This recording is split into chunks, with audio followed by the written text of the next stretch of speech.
Il nous arrive à tous au cours d'une journée de raconter des fragments de notre histoire. Sais-tu ce qui m'est arrivé, ici ou là, avec celui-ci ou celle-là, dans tel ou tel contexte ou circonstance, de raconter la vidéo que l'on a vue sur les réseaux sociaux, ou encore de faire le récit du match que nous avons joué avec notre équipe le week-end dernier.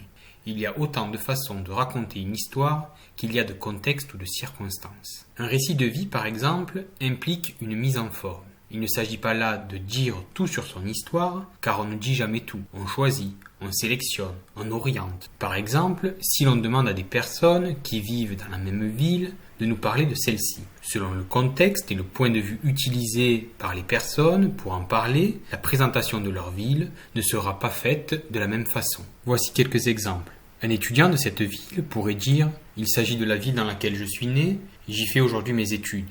La ville est agréable à vivre, il y a des bars, c'est intéressant pour passer du temps entre amis et faire la fête. » Pour parler de la même ville, un géographe pourrait dire qu'il s'agit d'une commune française située dans le département du Gard, en région Occitanie, souvent considérée comme la capitale des Cévennes. Un géologue parlerait des gisements importants de charbon dans les sous-sols de la ville et mettrait en avant le fait que la composition des sols révèle des indices sur des périodes géologiques lointaines.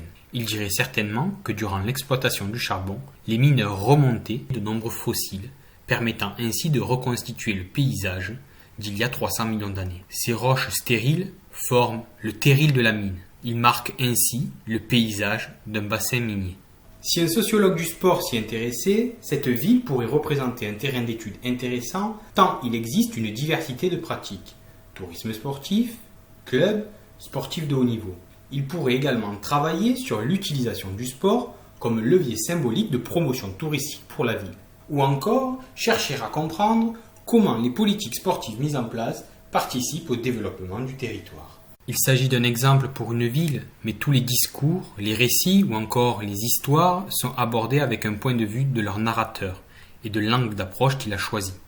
Des personnes peuvent raconter de façon différente la même histoire ou un événement qu'ils ont vécu ensemble.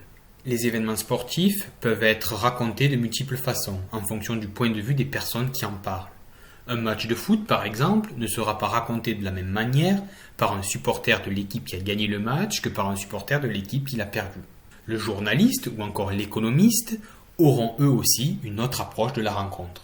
Pour conclure, l'histoire est aussi une discipline scientifique qui cherche à mettre en avant ce qui s'est produit dans le passé, avec des méthodes qui lui sont propres, mais comme pour l'exemple de la ville ou d'une rencontre sportive, celle-ci peut être racontée, interprétée de différentes façons et même certaines fois être contradictoire.